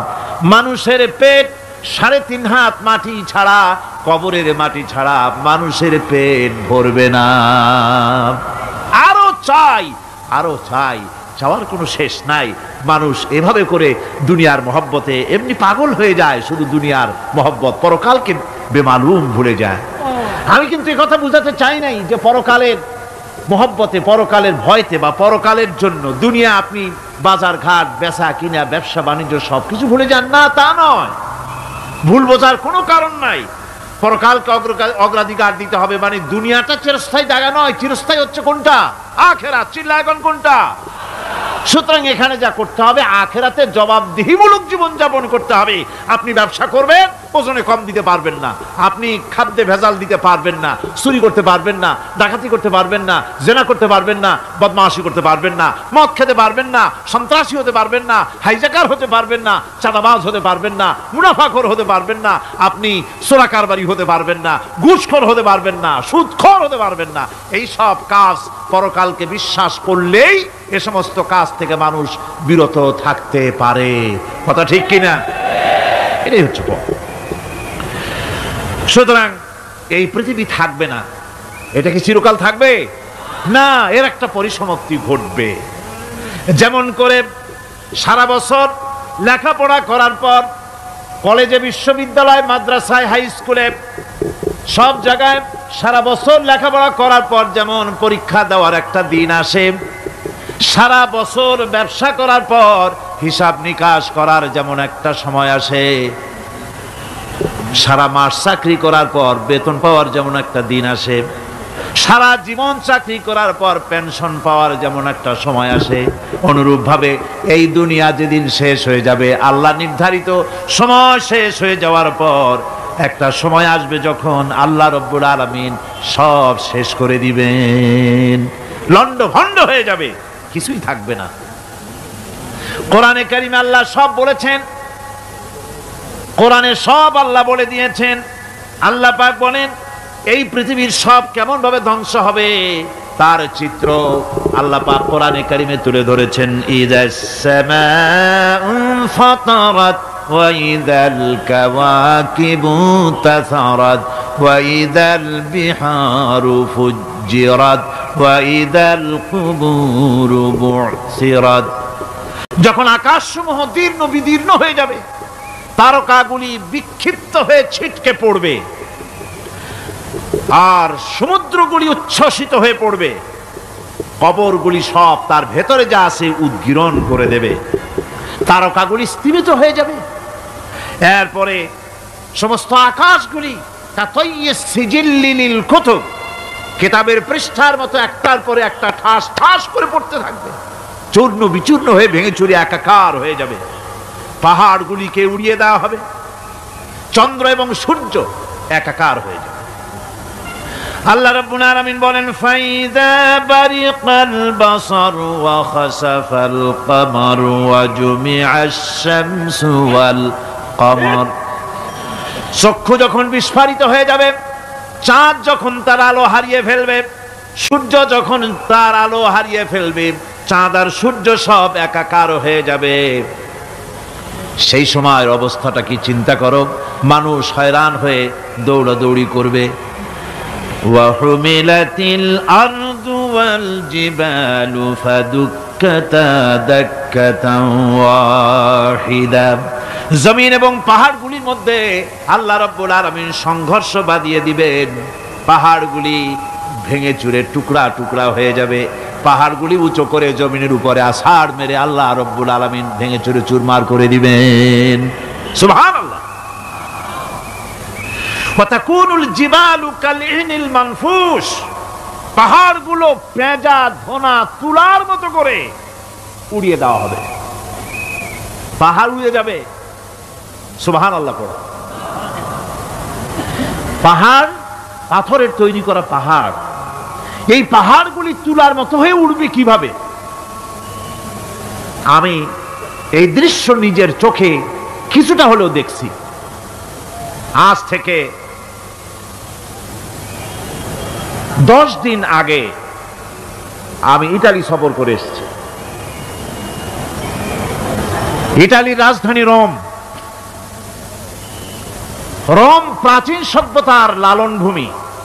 কোরআনে কারিমে সূরায়ে রোম রয়েছে। এই রোম সেই রোম। এখানের বাদশার কাছে রাসূল করিম সাল্লাল্লাহু আলাইহি সাল্লাম হেরাক্লিয়াসের কাছে চিঠি পাঠিয়েছিলেন। সেই রোম 12 থেকে 15,000-এর মতো বাংলাদেশি মুসলমান সেখানে আছে। জুমার দিন, যেদিন আমি গেলাম তার পরের দিনই জুমা ছিল। জুমার নামাজ পড়লাম ভ্যাটিকানের কাছেই বিশাল মসজিদ, ইউরোপের ভিতরে সবচাইতে বড় মসজিদ এটা। রোম ইসলামের দুশমনদের রাজধানী। সেইখানে যখন আযান হচ্ছে আশহাদু আন্না মুহাম্মাদার রাসূলুল্লাহ, আমার অনুভূতির কথা আপনাদেরকে বোঝাতে পারবো না, কি অনুভূতির সৃষ্টি হয়েছে আমার ভেতরে। ভ্যাটিকানের পোপ এক পাশে, কিছু দূরেই ভ্যাটিকান। ওটা হচ্ছে গোটা পৃথিবীর সমস্ত খ্রিস্টানদের কাবা, ভ্যাটিকান। তার পাশেই বিশাল মসজিদ, সেখানে নামাজ পড়লাম। চিন্তার ভেতরে আসলো আল্লাহ রাব্বুল আলামিন তার হাবিবের নাম, তার তাওহীদ, তার রিসালাতকে কিভাবে বিশ্বময় ছড়িয়ে দিলেন। আবু জাহেল চাইছিল মুহাম্মদ সাল্লাল্লাহু আলাইহি ওয়াসাল্লামকে স্তব্ধ করে দেবে মক্কার জীবনেই। কত বদনাম, সাহের, কাহেন, কাযযাব, শায়ের, নাউযুবিল্লাহি মিন যালিক, কত গালাগালি করলো। আর আল্লাহ শোনালেন, হাবিব চিন্তার কোনো কারণ নাই, ওয়ারাফা'না লাকা যিকরাক, আমি আপনার প্রশংসা বিশ্বময় ছড়িয়ে দেব। সুবহানাল্লাহি ওয়া বিহামদিহি। রোম প্রোগ্রাম শেষ করে আমাকে তারা নিয়ে গেল, যেটা আমি বলছি সফর কাহিনী শোনাবার সময়টা না, যেহেতু এর সঙ্গে প্রাসঙ্গিক সেজন্য বলছি। পাহাড় কেমনে তুলার মতো হয়ে উড়বে তার নজির দেখেছি। রোম শহর থেকে 300 মাইল দূরে, 300 কিলোমিটার দূরে নেপোলিয়ান বোনাপার্ট তার বাড়ি, এবং ওটা তার নামে একটা প্রভিন্স। ভূমধ্য সাগরের পারে ভিসুভিয়াস, পৃথিবীর সবচাইতে বড় আগ্নেয়গিরি, সেটা দেখাতে নিয়ে যাওয়া হলো আমাকে। যে পাহাড়টা পৃথিবীর মাটি থেকে তার চূড়া হচ্ছে 3 মাইল উঁচু। এর 2 মাইল গাড়িতে করে ঘুরে ঘুরে যাওয়া যায়, এরপর আর গাড়িতে যাওয়া যায় না, বাকিটুকুন যেতে হবে হেঁটে হেঁটে। পাহাড়ের উপরে অক্সিজেন কম, বেশ কষ্ট হচ্ছিল উঠতে। জীবনে প্রথম পাহাড়ে চড়েছি, জাবালে নূর, রাসূল করিম সাল্লাল্লাহু আলাইহি সাল্লামের উপরে যেখানে ওহী হয়েছিল সর্বপ্রথম। পাহাড় চড়ার একটা অভিজ্ঞতা ওখান থেকে আমার কিছুটা হয়েছিল। খুব কষ্ট হলো বাকি 1 মাইল উঠতে। যখন ভিসুভিয়াসের একদম শীর্ষে চলে গেছি, সেখানে গিয়ে আমার সাথে 15-20 জন লোক ছিল। আমি নিজেই আল্লাহু আকবার বলে আমার গলা থেকে আওয়াজ বেরিয়ে গেল। আমি দেখতে পেলাম বিসুবিয়াসের শীর্ষে বিশাল গর্ত। আমার মনে হয় গর্তটা এই মাঠের 1/4 হবে, এই মাঠের 1/4 হবে গর্তটা। সেই গর্তটার গভীরতা হচ্ছে 1.5 কিলোমিটার। এইখান থেকে পাথরগুলি উত্থিত হয়েছে, আগ্নেয়গিরি পাথর আগুনে গলে লাভা হয়ে এগুলি পাহাড় বেয়ে উপচে পড়েছে, চতুর্দিকে 12 মাইল ছড়িয়ে গিয়েছে। আমার মনে পড়লো ওয়াকুদুহান নাসু ওয়াল হিজারা, জাহান্নামের আগুনের ইন্ধন হবে মানুষ আর পাথর। আমি সেখানে সেজদায় পড়ে গিয়া কানলাম আর বললাম, আল্লাহ জাহান্নামের আগুন হারাম করে দিও আমাদের জন্য। পাথর কিভাবে গললো, গলে পাথরগুলি গলে পুড়ে চতুর্দিকে পড়েছে আর ছিটকেছে, চতুর্দিকে ছিটকে পড়েছে। সেই পাথরগুলি ছিটকে ছিটকে যেগুলি পুড়ে পড়েছে সেগুলিকে দূরে সাদা রঙের বলে মনে হয়, কোনোটা সাদা কোনোটা কালো, মনে হয় যেন তুলার মতো হয়ে পড়ে আছে চতুর্দিকে। 1944 সনে তৃতীয়বারের মতো ভিসুবিয়াস অগ্নিগিরি যে অগ্নি উৎপাত করে তাতে আশেপাশের 12 মাইল এলাকা এফেক্টেড হয়ে যায়। পাথরগুলি গলে এভাবে বিধ্বস্ত করে দিয়েছে। এখান থেকে এখানে জোহরের নামাজ, আসরের নামাজ আমরা পড়লাম, আল্লাহর কাছে খুব দোয়া করলাম। এখনো ধোঁয়া উঠতেছে, এখনো পাহাড়ের ফাটল দিয়ে ধোঁয়া উঠছে। একজন হাত দিয়ে আমাকে বলল যে খুব গরম লাগে ধোঁয়াগুলি। ওখানকার লোকেরা বলল যে ভেতরে এখনো আগুন আছে, তবে সুপ্ত, যে কোনো মুহূর্তে আবার তা জাগ্রত হতে পারে। আমরা সেখান থেকে নেমে এলাম। একটু কিছু দূর গিয়েই সেখানে হলো পম্পেই শহর। এই পম্পেই শহরটা হচ্ছে ঈসা আলাইহিস সালামের জন্মের 2000 বছর আগে এই শহর তৈরি হয়। ঈসা আলাইহিস সালামের জন্মের 179 বছর পর ভূমিকম্প হয়। সেই ভূমিকম্পে গোটা পম্পেই শহরটা পৃথিবীর মানুষের চোখের আড়াল হয়ে যায়, ধ্বংস হয়ে যায়, মাটির তলায় গরক হয়ে যায়। আজ থেকে 200 বছর আগে মাটি খনন করতে গিয়ে এই শহর আবিষ্কৃত হয়। পুরা শহরটা খুঁড়ে তারা বের করেছে। 180 হেক্টর জমিনের উপরে এই বিশাল শহর। ঘুরে ঘুরে দেখলাম, গাড়ি চলে না সেখানে, পায়ে হেঁটে দেখতে হলো। প্রশস্ত রাস্তা। আজ থেকে 4000 বছর আগের মানুষেরা রাস্তা বানাতে জানতো পাথর দিয়ে, এবং রাস্তার দুধারে তাদের ছিল ফুটপাত, পানির ব্যবস্থা, নগরায়নের সব রকমের সুযোগ সুবিধা। তারপরে সেখানে বিচারালয়, এরপরে দোকানপাট, বাজার ঘাট, সবকিছুর ব্যবস্থা রয়েছে। বিশাল বিশাল পাথরগুলি দিয়ে পিলার তৈরি করা। ভাবলাম এই পিলারগুলি, এই পাথরগুলি তারা কিভাবে ক্রেন ছাড়া এত উপরে উঠালো কি করে, আমার মাথায় আসলো না। পাথর কেটে কেটে সুন্দর সুন্দর অঙ্কন শিল্প তারা করেছে। এরপরে ঘুরতে ঘুরতে বাদশার রাজার বাড়িতে গিয়ে ঢুকলাম। সেখানে গিয়ে দেখলাম উলঙ্গ এত মূর্তি পাথরের তৈরি করা। পাথর কেটে কেটে দেওয়ালে যৌন মিলনের এমন কোন অশ্লীল ছবি নাই যা তারা সেখানে তৈরি করে নাই। উলঙ্গ মূর্তি আর উলঙ্গ যৌন মিলনের অসংখ্য ছবি দিয়ে এই এলাকা ভরা। তখন আমি বুঝলাম আল্লাহর গজব হওয়ার কারণটা কি, এই শহরটা মাটির নিচে গরক হয়ে যাওয়ার কারণটা কি। আল্লাহ পাক জেনা ব্যভিচার যে দেশে বেশি হয় আল্লাহ পাক বরদাস্ত করেন না। দুশ্চরিত্র যে দেশের মানুষ দুশ্চরিত্র হয়ে যায়, জেনা ব্যভিচার বেশি হতে থাকে, আল্লাহ গরক করে দেন, গজব দেন। এই গজব এক এক সময় এক এক রকমের হয়ে আসে।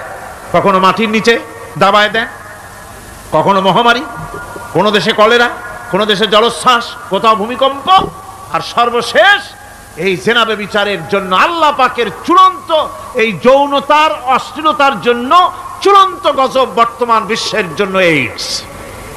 আল্লাহ পাক এই গজব দিয়েছেন। বন্ধুগণ, আমি সেই জায়গা, আমি সেখানে যা দেখলাম যে আল্লাহ পাক পাহাড়গুলিকে কিভাবে উড়াবেন এটা অস্বীকার করার কোনো উপায় নাই। বিশ্বাস তো করতামই, তবে হযরত ইব্রাহিম আলাইহিস সালাম যেমন বলেছিলেন, রব্বি আরিনি কাইফা তুহিল মাউতা, আয় আল্লাহ তুমি মরাকে জিন্দা করবা কেমনে? আল্লাহ পাক বলেন, আওয়ালাম তুমিন, তুমি বিশ্বাস করো না? ইব্রাহিম আলাইহিস সালাম বললেন, বালা, অবশ্যই বিশ্বাস করি, ওয়ালাকিন লিয়াতমাইন্না কলবি, যদি চোখে দেখতাম তাহলে আমার অন্তরাত্মা খুব ঠান্ডা হতো। আল্লাহ রাব্বুল আলামিন চোখে দেখায় দিলেন জিন্দা কেমনে মুর্দা হবে, মুর্দা কেমনে জিন্দা হবে, আল্লাহ দেখায় দিলেন। পাহাড় উড়ায় দিবেন আল্লাহ রাব্বুল আলামিন।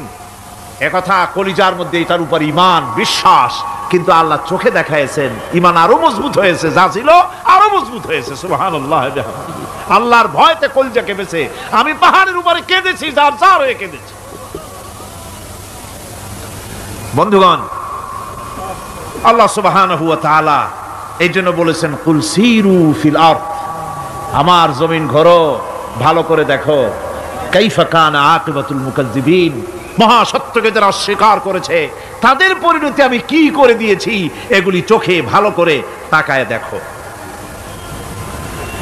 আমার বন্ধুগণ, সুতরাং এই পৃথিবীর অবসান হবে, এই পৃথিবী ধ্বংস হবে, এই পৃথিবী চূড়ান্তভাবে শেষ হয়ে যাবে। ও হ্যাঁ, আরেকটি কথা বলতে হয়, সেটা হচ্ছে যে এই রোম থেকে আরেকটু দূরে 900 মাইল দূরে হচ্ছে সিসিলি।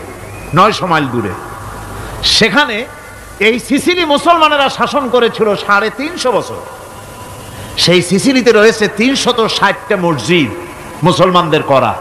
সমস্ত মসজিদগুলি আজ তালা বন্ধ, একটা মসজিদও খোলা নাই। সেখানকার মুসলমানেরা ওয়াজ শুনতে এসেছিল রোমে। আমি তাদের জন্য পরামর্শ দিয়েছি যে গভর্নমেন্টের কাছে তোমরা দাবি জানাও যে অন্তত একটা মসজিদের দরজা আমাদের জন্য খুলে দাও। রোমের অবস্থানরত প্রবাসী বাংলাদেশি মুসলমানেরা আমাকে বলেছে, তাদের অনেকের বাড়ি চট্টগ্রামেও আছে, আমাকে বলেছে তাদের চোখে পানি আসছে বলার সময় যে চিরময়ের তাফসীর মাহফিল যখন আসে কলজাটা কাঁদতে থাকে যাওয়ার জন্য। তো যাওয়া তো সম্ভব না, এত দূর থেকে আমাদের সালাম বলে দিবেন যত লোক আসবে, আর আমাদের জন্য দোয়া করতে বলবেন যেন এই রোমের ভিতরে আমরা ইসলামের আদর্শের ভিত্তিতে আমরা যেন চলতে পারি। আপনারা দোয়া করুন তাদের জন্য। ভাইরা আমার, এই পৃথিবী একদিন পরিসমাপ্তি ঘটবে এবং আল্লাহর দরবারে আমাদেরকে উঠতে হবে এবং সেখানে আমাদের বিচার হবে। সেখানে আমাদের কি হবে? বিচার হবে। আল্লাহ পাক বিচারটাকে নির্ভুল করার জন্য, সঠিক করার জন্য প্রত্যেকের গলায় আমলনামা ঝুলায় রাখছেন। এখানে রেকর্ডের ব্যবস্থা করা হয়েছে। আল্লাহ পাক বলছেন, ওয়া কুল্লা ইনসানিন আলজামনাহু তাইরাহু ফি উনুকি ওয়া নুখরিজু লাহু ইয়াওমাল কিয়ামাতি কিতাবান ইয়ালকাহু মানশুরা। আল্লাহ পাক বলেন, প্রত্যেকের ভালো মন্দ কর্মফল, কর্মলিপি আমি তার গলায় ঝুলায় রেখেছি। কিয়ামতের দিন সে নিজের কাছে স্পষ্ট সব দেখতে পারবে, কোনো জিনিস বাদ পড়বে না। তার গলায় তার আমলনামা ঝুলানো আছে, সব রেকর্ড হতেছে। আমরা যা করছি সবগুলি রেকর্ড হয়ে যাচ্ছে। বর্তমান বিজ্ঞানীরা আবিষ্কার করেছে যে মানুষের শরীরের ভিতরে ডিএনএ আছে, রক্তের ভিতরে ডিএনএ, এটা একটা কোড। মানুষের রক্তের ভিতরে ডিএনএ আছে। যেমন তার ব্রেনের ভিতরে কতগুলি কোষ আছে, এক একটা কোষ এক এক ধরনের কাজ করে, অনুরূপভাবে তার শরীরের ভিতরে রক্তের ভিতরে ডিএনএ আছে। এই ডিএনএটা কি? এই ডিএনএটা হচ্ছে, এই ডিএনএ একটা কম্পিউটারের মতো কাজ করতেছে। লোকটা কি করবে, কোথায় যাবে, সে ভালো হবে মন্দ হবে কি হবে, সব তার ডিএনএর মধ্যে রেকর্ডকৃত আছে। এটা বোঝার জন্য একটা সুন্দর দৃষ্টান্ত দেওয়া যায়। যেমন এই কাগজটাকে আপনারা মনে করুন একটা গাড়ির একটা গাড়ির ব্লুপ্রিন্ট। এখানে লেখা আছে গাড়ি কিভাবে তৈরি হবে। এই কাগজটা নিয়ে ঘরের মধ্যে রেখে দিলেন। এখন এই কাগজটা থেকেই অটোমেটিক গাড়ির উইন্ডো তৈরি হলো, শিল তৈরি হলো, গাড়ির বডি তৈরি হলো, চেসিস তৈরি হলো, টায়ার তৈরি হলো, ইঞ্জিন তৈরি হলো, ব্যাটারি তৈরি হলো, পেট্রোল নিল, আর কোনো রকমের ড্রাইভার ছাড়াই গাড়ি চলতে আরম্ভ করলো। এই কথাটা যদি মনের মাথার মধ্যে আনতে পারেন যে এটা কিভাবে হইতে পারে, এতে লেখা অনুযায়ী যেভাবে হওয়া যদি সম্ভব হয়। অনুরূপ ভাবে মানুষের রক্তের ভিতরে ডিএনএ এরা আবিষ্কার করেছে, এর ভিতরে মানুষের ভালো মন্দ কোথায় যাবে কি করবে সবকিছু এর মধ্যে রয়েছে। কোরআনে কারিমে আল্লাহ রাব্বুল আলামিন, আমি গত বছরও বলছিলাম যে বিজ্ঞানের আবিষ্কার যত বাড়বে কোরআন বোঝা মানুষের জন্য তত সহজ হবে। কোন সুবহানাল্লাহ। কোরআন বোঝা মানুষের জন্য তত সহজ হবে। সুতরাং মানুষের গলার সাথে আল্লাহ পাক বলছেন যে একটা আমলনামা আমি ঝুলাই দিয়েছি তার গলার সাথে, সে যা করতেছে ওখানে সব লিপিবদ্ধ হচ্ছে, কম্পিউটারাইজড, কম্পিউটারের মতো এগুলি সব গ্রহণ করতেছে। এগুলি কিয়ামতের দিন তার সামনে হাজির করা হবে। কিয়ামতে যখন আমলনামা তার সামনে দিয়ে বলা হবে, ইকরা কিতাবাকা কাফা বিনাফসিকাল ইয়াওমা আলাইকা হাসিবা, তাকে বলা হবে নিজের কর্মলিপি নিজেই পড়ো, আজ তুমি তোমার নিজের হিসাব নিতে যথেষ্ট। বন্ধুগণ, এই মাহফিলে যত লোক আমরা বসে আছি, আমরা আমাদের হিসাব নিতে যথেষ্ট না আরেকজন লাগবে? কোন আমরা যথেষ্ট কি না? কথা বোঝেন নাই। আমি বলতে চেয়েছি এটা, আমরা যদি এখন চোখ বুঝে চিন্তা করি যে পিছনের জীবনে কি করেছি, মনে পড়বে নাকি পড়বে না? বলেন সবাই, পড়বে কি পড়বে না? ছোটবেলায় কবে পায়ের নিচে কাটা ফুটেছিল, কবে কোথায় আছাড় খেয়েছিলেন, কবে কার বেল তাল আম কাঁচা আম চুরি করে খেতে গিয়ে কিল খেয়েছিলেন, তাড়া খেয়েছিলেন, তাকে এখন মনে নাই? আছে। তাহলে কিল, ওই তাল বেল চুরি করতে গিয়ে যে কিলটা খাইছিলেন সেটাও মনে আছে, ভালো মন্দ সব মনে আছে। তাহলে কোন হোটেলের রুমে কি করছিলেন, কোন স্কুলে কোন কলেজে কি করছিলেন, তারপরে জীবনে ছোট বড় ঘটনাগুলি সব বুঝতে মনে পড়বে না? এবার হিসাব করেন, মনে যদি পড়ে এবার হিসাব করেন আপনি জান্নাতি না জাহান্নামী। আপনি আপনার নিজের হিসাব নেওয়ার জন্য যথেষ্ট। তাকে হিসাব করতে বলা হবে, তোমার হিসাব, তোমার নিজের হিসাব নেওয়ার জন্য তুমি যথেষ্ট, তোমার হিসাব তুমি নিজেই করো, এটা পড়ো। আর সেই কিয়ামতের দিন কোনো সাহায্যকারী মিলবে না। লান তানফাকুম আরহামুকুম ওয়ালা আওলাদুকুম ইয়াউমাল কিয়ামাহ। লান তানফাকুম, কিয়ামতের দিন কোনো ফায়দা হবে না, অবশ্যই কোনো ফায়দা হবে না, কোনো উপকারে আসবে না। কিয়ামতের দিন তোমার সন্তান, তোমার স্ত্রী, তোমার মাল, তোমার সম্পদ কোনো উপকারে আসবে না। কিয়ামতের ময়দানে সেদিন সব তোমার সাথে বিচ্ছেদ করবে, সব পালায় যাবে। সেখানে উৎকোষেরও কোনো কারবার নাই যে ঘুষ টুস দিয়া, ফেরেশতাদের কোনো রকম বুঝবাজ দিয়া, আলাদা কোনো চোরাগলি পথ দিয়া একেবারে ফুট করে ভেসতে চলে যাবেন, এমন কোনো সুযোগ নাই। অনেকে বলে, হুজুর এমন কিছু দোয়া শিখায় দেন যাতে ওই সব জেহাদ বোমা এগুলি খুব ভয় পাই, ও সব রাস্তা টাস্তা না, খুব সহজে কিছু দোয়া দুরুদ করিয়া আস্তে করে জান্নাতে চলে যাওয়া যায়, এরকম একটা দোয়া, এরকম একটা পথ বলে দেন। আমি বলি, ভাই এরকমের কোন চোরাগলি আমার রাসূল আবিষ্কার করতে পারেন নাই, আল্লাহর পয়গম্বরের ওই ধরনের কোন পথ আবিষ্কার করতে পারেন নাই। সেখানে কিয়ামতের দিন কাউকে উৎকোষ গ্রহণ করার কেউ নাই, উৎকোষ দেওয়া যাবে না। আর উৎকোষ দিবি না কি, আপনার কাছে কিছু নাইও, থাকলেও নেওয়ার কেউ নাই। এই দুনিয়ায় ফাঁকিবাজি করে বহুত কিছু করা যায়, কিন্তু কিয়ামতের মাঠে এগুলি কিছুই চলবে না। আল-ইয়াওমা লা ইয়ানফা'ু মালুন ওয়ালা বানুন, কিয়ামতের দিন ধন সন্তান সন্ততি আর সম্পদ কোনো কাজে লাগবে না। সেদিন শুধু আমল যদি ভালো হয় কাজে লাগবে, আমল খারাপ হবে সব শেষ হয়ে যাবে। আল্লাহ রাব্বুল আলামিন নবীজিকে ডেকে বলেছেন, নবী আপনি বলেন, কুল মা কুনতু বিদআম মিনার রাসূল, আপনি বলুন আমি কোন নতুন রাসূল নই, আমার আগে অনেক নবী রাসূল পৃথিবীতে এসেছেন, তারা বিদায় হয়ে গেছেন। আমি জানি না কিয়ামতের দিন আল্লাহ রাব্বুল আলামিন আমার সাথে কি ব্যবহার করবেন, আর আমি এও জানি না যে কিয়ামতের দিন আল্লাহ পাক তোমাদের সাথে কি ব্যবহার করবেন। এই আয়াত নাজিল হওয়ার পর আল্লাহর হাবিব তার মেয়েকে ডাকলেন, জামাইকে ডাকলেন, নাতিদেরকে ডাকলেন, আহলে বাইতদেরকে ডাকলেন, আর বললেন, ও আমার মেয়ে, কলিজার টুকরা ফাতেমা গো শোনো, কেবলমাত্র আয়াত নাজিল হয়ে গেল, আল্লাহ পাক আমাকে শোনায়ছেন কিয়ামতের দিন আমি জানি না আমার সঙ্গে কি ব্যবহার করা হবে, আর এও জানি না যে তোমাদের সাথে কি ব্যবহার করা হবে। ও আমার কলিজার টুকরা মেয়ে ফাতেমা, কিয়ামতের দিন মুহাম্মদ সাল্লাল্লাহু আলাইহি সাল্লামের মেয়ে, এই হিসাবে তোমার নাজাতের ফয়সালা হবে না। ও আমার কলিজার টুকরা নাতি হাসান আর হোসেন, কিয়ামতের দিন মুহাম্মদ সাল্লাল্লাহু আলাইহি সাল্লামের নাতি হিসাবে ফয়সালা হবে না। ও আমার জামাই হযরতে আলী, কিয়ামতের দিন আমার জামাই হিসাবে নাজাতের ফয়সালা হবে না। আমল যদি ভালো হয় ফয়সালা ভালো হবে, জান্নাতে চলে যাবে। আমল যদি খারাপ হয় কার নাতি কার জামাই দেখা হবে না। সুবহানাল্লাহ। কঠিন কিয়ামতের মাঠ। এই পরকালের বিশ্বাস যদি কলজার মধ্যে ঢোকে মানুষ ভালো হয়ে যাবে। কোন সুবহানাল্লাহ। আপনাদের দৃষ্টিতে পারবে। কথার জবাব যে দিলেন না।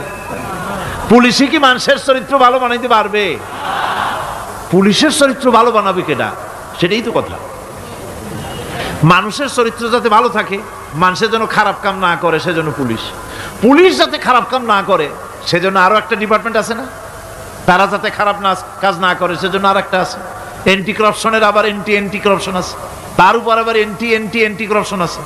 এন্টিটার অভাব নাই। সুতরাং পুলিশ দিয়া, বিডিআর দিয়া, আর্মি দিয়া মানুষের, দেশের, জাতির চরিত্র ভালো বানানো যায় না। রাসূলুল্লাহ এ দিয়ে বানান না, এটা ইসলামের নিয়ম নয়। পুলিশ দিয়া, আর্মি দিয়া দেশের মানুষের চরিত্র ভালো বানানো যায় না। চরিত্র ভালো বানানো যায় কেবলমাত্র পরকালের ভয় দিয়া। কিসের ভয় দিয়া?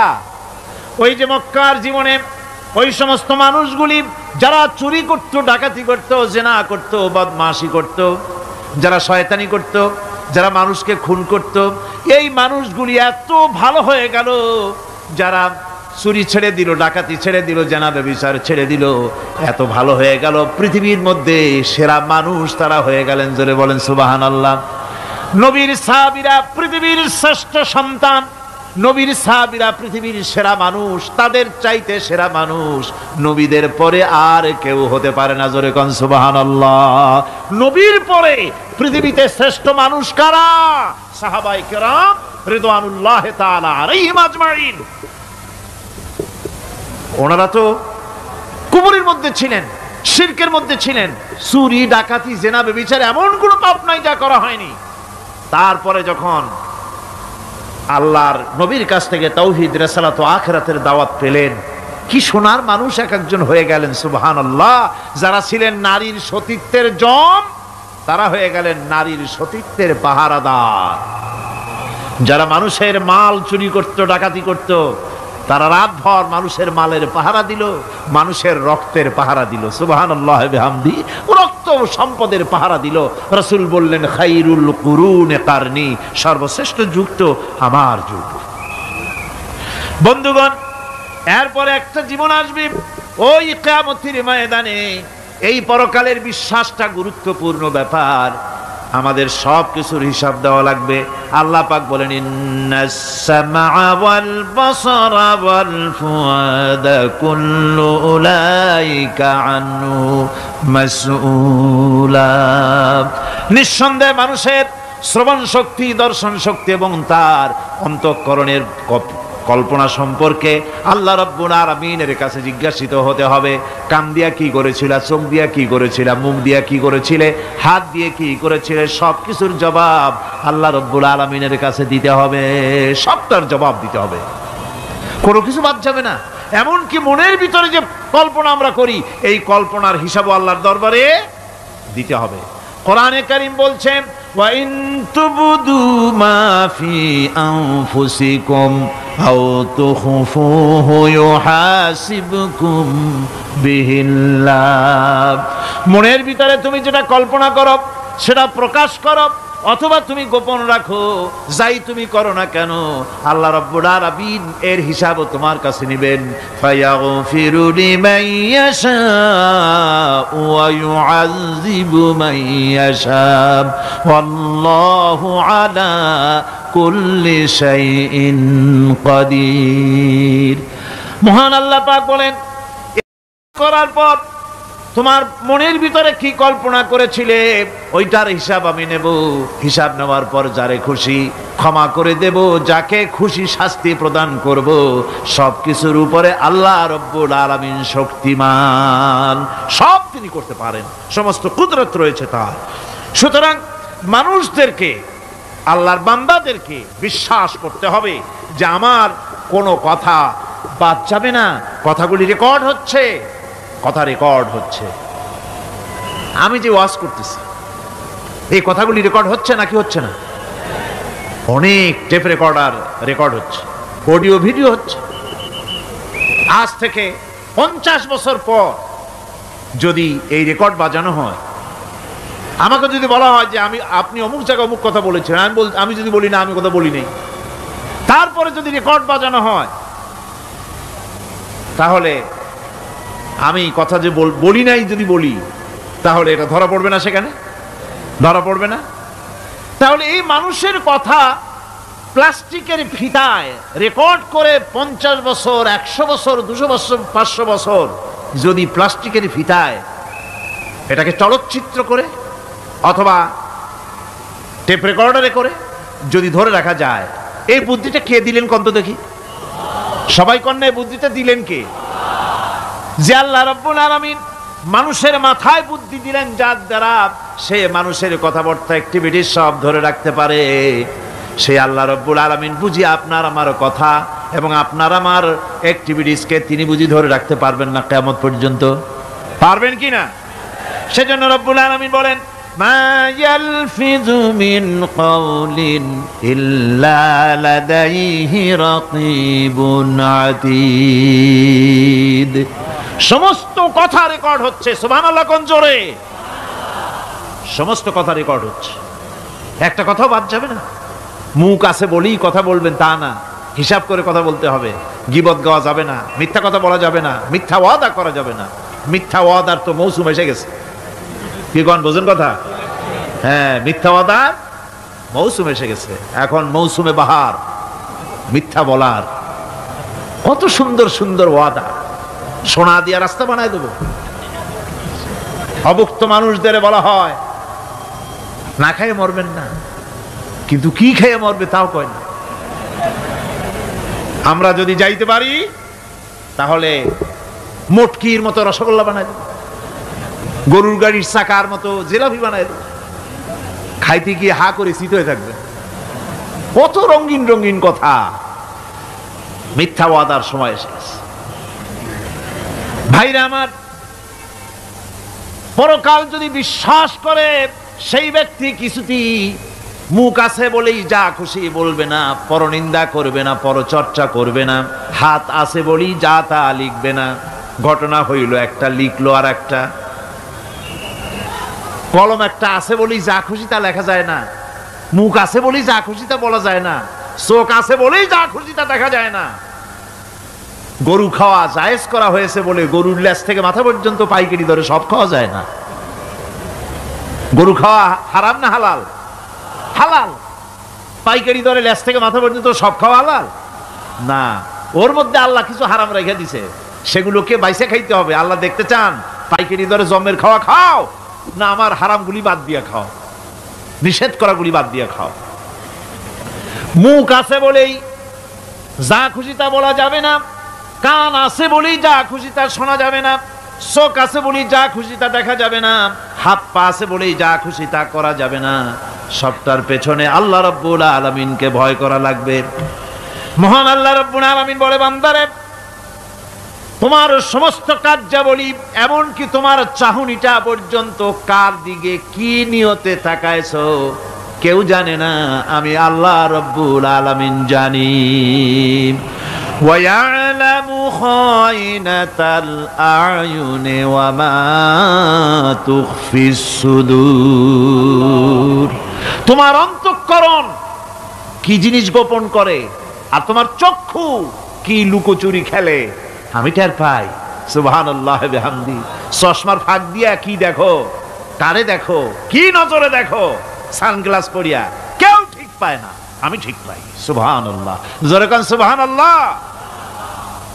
সুতরাং চোখের নজরের হিসাব হবে, হাতের কাজের হিসাব হবে, পায়ের চলার হিসাব হবে, আপনার বলার হিসাব হবে, মুখে যা বলেছেন, যা করেছেন, হাত পাও দিয়ে যা করেছেন, সবকিছুর হিসাব হবে কিয়ামতের দিন। আল্লাহর দরবারে সবকিছু উপস্থিত হবে, কোনো জিনিস বাদ পড়বে না। فَمَن يَعْمَلْ مِثْقَالَ ذَرَّةٍ خَيْرًا يَرَهُ وَمَن يَعْمَلْ مِثْقَالَ ذَرَّةٍ شَرًّا يَرَهُ। ছোট্ট একটা ভালো কাজ যদি করো, তাও হাজির করা হবে সামান্যতম ভালো কাজও তোমার বাদ পড়বে না। আর ক্ষুদ্রতম কোনো খারাপ কাজ করলে তাও উপস্থিত করা হবে, সব তোমার সামনে, কোনো জিনিস বাদ পড়বে না, সব দেখতে পাবে কিয়ামতের দিন। ভালো কাজটাও আর খারাপ কাজটাও আল্লাহর কাছে সেদিন আল্লাহ পাক মানুষের সামনে উপস্থিত করে দিবেন। আল্লাহ পাক বলছেন, সেদিন এই জমিন, তার ভিতরে যা লুক্কায়িত ছিল, জমিন সব বের করে দেবে। কাআন্নাহুম জারাদুম মুনতাশির, টিড্ডি, ফড়িংগুলি, পোকাগুলি মাটির থেকে যেমন বেরোয়, এ মাটির ভিতরে যা আছে কিয়ামতের দিন সব মাটি বের করে দেবে। ইযা যুলজিলাতিল আরদু জিলজালাহা ওয়া আখরাজাতিল আরদু আসকালাহা ওয়া ক্বালাল ইনসানু মা লাহা। এ জমিনকে ঝাঁকি মারা হবে, প্রবল এক ঝাঁকুনি, প্রবল এক ঝাঁকুনিতে এই পৃথিবীর মধ্যে যা কিছু আছে সব বেরিয়ে যাবে। সুবহানাল্লাহ কইতে ইচ্ছা করে না মিয়ারা? এক ঝাঁকুনিতে পৃথিবী সব বের করে দেবে। মানুষ হয়রান হয়ে বলবে, কি হয়েছে, এ মাটির হলোটা কি? আমার বন্ধুগণ, মানুষ হয়রান হয়ে গিয়ে বলবে, মাটির কি হলো? আল্লাহ রাব্বুল আলামিন বলেন, ইয়াউমাইযিন তুহাদ্দিসু আখবারাহা বিআন্না রাব্বাকা আওহালাহা। জমিনের উপরে যা ঘটেছে, জমিন তা সব বের করে দেবে, সব প্রকাশ করে দেবে। আর এটা এই জন্য হবে যেহেতু তার রবের হুকুম হয়েছে, তার রব হুকুম করেছে, বের করে দে।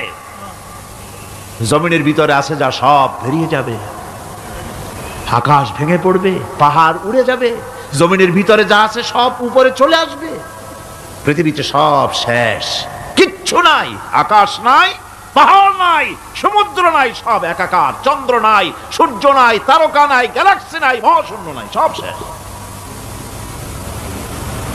আল্লাহ রাব্বুল আলামিন সমস্ত ফেরেশতাদেরকে শেষ করে দিবেন, সকলের মওত হয়ে যাবে, কেউ আর থাকবে না। এমনকি হযরতে আজরাইল মালাকুল মউত তিনিও থাকবেন না, সব আল্লাহ রাব্বুল আলামিন মৃত্যু করে দিবেন। এরপরে আল্লাহ রাব্বুল আলামিন একা তিনি বলবেন, ইয়া দুনিয়া, ইয়া দুনিয়া আইনা আনহারুকি, এ পৃথিবী তোর সেই সমুদ্রগুলি কোথায়, নদীগুলি কোথায়? ইয়া দুনিয়া আইনা আশজারুকি, হে দুনিয়া তোমার গাছগুলি কোথায়? এত বন বনানি, এত গাছ ছিল। ইয়া দুনিয়া আইনা জিবালুকি, হে পৃথিবী তোর জমিনে যত পাহাড় ছিল, পাহাড়গুলি কই? যত স্বৈরাচার ছিল জমিনের উপরে, যারা স্বৈরাচারী মনোবৃত্তি নিয়ে মানুষ ধ্বংস করেছে, দেশ ধ্বংস করেছে, মায়ের বুক খালি করেছে, ওই স্বৈরাচারগুলি কই? কোনো জবাব নাই। আল্লাহ পাকের পরে বলবেন, লিমানিল মুলকুল ইয়াউম, কার রাজত্ব? আজকে রাজত্বটা কার? আল্লাহ তিনবার আওয়াজ দিবেন, আজকে রাজত্ব কার? আল্লাহ পাক যখন তিনবার করে ডাক দিবেন, কোনো জবাব নাই, কোনো জবাব নাই। কে জবাব দেবে? আল্লাহ রাব্বুল আলামিনের সামনে কার ক্ষমতা আছে কথা বলার? কেউ তো নাই, সব শেষ। আল্লাহ পাক বলবেন, লিল্লাহিল ওয়াহিদুল কাহ্হার, একমাত্র পরাক্রমশালী আল্লাহ রাব্বুল আলামিনের রাজত্ব আজ। সেই হাসরের মাঠে আমাদের সকলকে উপস্থিত হয়ে যেতে হবে, কেউ আমরা এখান থেকে বাঁচতে পারবো না, সবাইকে উঠতে হবে। অপরাধীরা সেখানে অসহায় হয়ে যাবে, অপরাধীরা অসহায় হয়ে যাবে। আল্লাহ পাক বলেন فَإِذَا جَاءَتِ الصَّاخَّةُ يَوْمَ يَفِرُّ الْمَرْءُ مِنْ أَخِيهِ وَأُمِّهِ وَأَبِيهِ وَصَاحِبَتِهِ وَبَنِيهِ। অবশেষে যখন কান ফাটানো আওয়াজ আসবে, এই আওয়াজ সেদিন মানুষ নিজের মা বাপ ভাই বোন সব থেকে বিচ্ছিন্ন হয়ে যাবে, সব একের থেকে আরেকজন পালায় যাবে, হারায় যাবে, কেউ কাউকে আর খুঁজে পাবে না। সেদিন ওই কিয়ামতের মাঠে বিভীষিকাময় দৃশ্য, মানুষ হয়রান হয়ে যাবে। মাথার এক হাত অথবা অর্ধ মাইল অথবা এক বিগত এতটুকুন উপরে ওই প্রকাণ্ড সূর্যটার তাপ আসবে, গুনাহগারের মাথার চান্দি ফেটে গিয়া মগজগুলি গলে গলে নাক কান দিয়ে বের পড়তে লাগবে, জিহ্বাটা কুকুরের মতো ঝুলে নাভিস্থল পর্যন্ত পড়ে যাবে, মাটিটা সূর্যের উত্তাপে তামার মতো গরম হয়ে যাবে, সারা হাসর জুড়ে আওয়াজ হবে পানি পানি পানি। মানুষেরা হয়রান হয়ে যাবে। সে হাসরের ময়দানে এই চরম কষ্টের ভিতরে আল্লাহ রাব্বুল আলামিন বলেন সেদিন দুটো ভাগ হয়ে যাবে, একদল মানুষের চেহারা আলোয় ঝলমল হয়ে যাবে, আর একদল মানুষের চেহারাগুলি কালো হয়ে যাবে। উজুহু ইয়াউমাইযিন মুসফিরাতুন দাহিকাতুন মুস্তাবশিরা ওয়া উজুহু ইয়াউমাইযিন আলাইহা গাবারা। আল্লাহ পাক বলেন এক শ্রেণীর মানুষের চেহারা হাস্যোজ্জ্বল ঝলমলে হয়ে যাবে, আর এক শ্রেণীর মানুষের চেহারাগুলি কালো হয়ে যাবে। তারহাকুহা কাতারা উলাইকা হুমুল কাফারাতুল ফাজারা। হাস্যোজ্জ্বল, স্বচ্ছন্দপূর্ণ, সুন্দর, উজ্জ্বল ঝলমলে চেহারা হবে ঈমান আনার কারণে, পরকালকে বিশ্বাস করার কারণে, আল্লাহ এবং রসুলের কথা অনুযায়ী জীবনযাপনের কারণে চেহারাটা উজ্জ্বল হয়ে যাবে। আর আল্লাহর নাফরমানি, রসুলের নাফরমানি, পরকালকে অস্বীকার করার কারণে কাফেরগুলির চেহারা, মুনাফিকগুলির চেহারা কালো হয়ে যাবে। তাদেরকে আলাদা করে দেওয়া হবে। আমতাজুল ইয়াওমা আইয়ুহাল মুজরিমুন, মুজরিমদেরকে আলাদা করে দেওয়া হবে, দুইটা ভাগ হয়ে যাবে। এই চরম অবস্থা সৃষ্টি হবে কিয়ামতের ময়দানে। সেদিন রাসূল করিম সাল্লাল্লাহু আলাইহি ওয়াসাল্লাম উম্মতের জন্য সুপারিশ করবেন। সেই সুপারিশ যেন আমাদের করতে পারেন সেজন্য আমাদেরকে তৈরি করতে হবে, সে ধরনের যোগ্য আমাদেরকে বানাতে হবে। বন্ধুগণ, এই পরকালীন জীবন, এর সম্ভাবনা, এটা যে হবে এবং সেই পরকালে আমাদের সকলকে যে উঠতে হবে, কিয়ামতে আল্লাহর কাছে জীবনের সব কিছুর জবাবদিহি করতে হবে, এই ভীতি সৃষ্টি করতে চায় আল্লাহ পাক মানুষের ভেতরে। আল্লাহ পাকের চাইতে মানুষের কল্যাণকামী আর কেউ আছে? চিল্লায় কোন আল্লাহর চাইতে, বিশ্ববাসীর সৃষ্টি জগতের কল্যাণকামী আল্লাহর চাইতে, রাসূলের চাইতে বেশি কেউ কি আছে? সে আল্লাহ পাক সব বলে দিলেন, ওপেন সিক্রেট করে দিলেন, সব গোপন ফাঁস করে দিলেন। কেমনে বিচার হবে, কেমনে কিয়ামত অনুষ্ঠিত হবে, কেমনে কি হবে, সব খুলে খুলে আল্লাহ পাক বলে দিলেন আমাদেরকে ভালো হওয়ার জন্য। কোরআনে কারীম বলছে লাইসাল বিররা আন তুওয়াল্লু ওয়ুজুহাকুম কিবালাল মাশরিকি ওয়াল মাগরিব। পূর্ব পশ্চিমে মাথা ঘুরানো, সার নত করা, মাথা ঘুরানো, মুখ ঘুরানো, এটাই কিন্তু সৎ কাজ এবং পুণ্যবান হওয়ার, সৎ কাজ করার, নেককার হওয়ার জন্য যথেষ্ট নয়, বরং ওয়ালাকিন্নাল বিররা মান আমানা বিল্লাহি ওয়াল ইয়াউমিল আখির। প্রকৃতপক্ষে সৎকারী মুমিন, ভালো কাজ করা, প্রকৃত মুমিন, সত্যিকারের ভালো মানুষ, সত্যিকারের ইমানদার হওয়ার জন্য 10টি কাজ লাগবে। কয়টি কাজ? 10টি কাজ লাগবে। সেই 10টি কাজের একটি কাজ গত বছর আপনাদের খেদমতে আরজ করা হয়েছে, দুটি বলা হয়েছে। বাকি আজকে বললাম আর একটা, হয়ে গেল 3টা। বাকি আছে কয়টা? 7টা। বাকি আছে আরো 7টা। পরকাল ভিত্তিক জীবনযাপন যদি করতে পারি তাহলে আমরা হব দুনিয়ার শ্রেষ্ঠ মানুষ। কোন আলহামদুলিল্লাহ।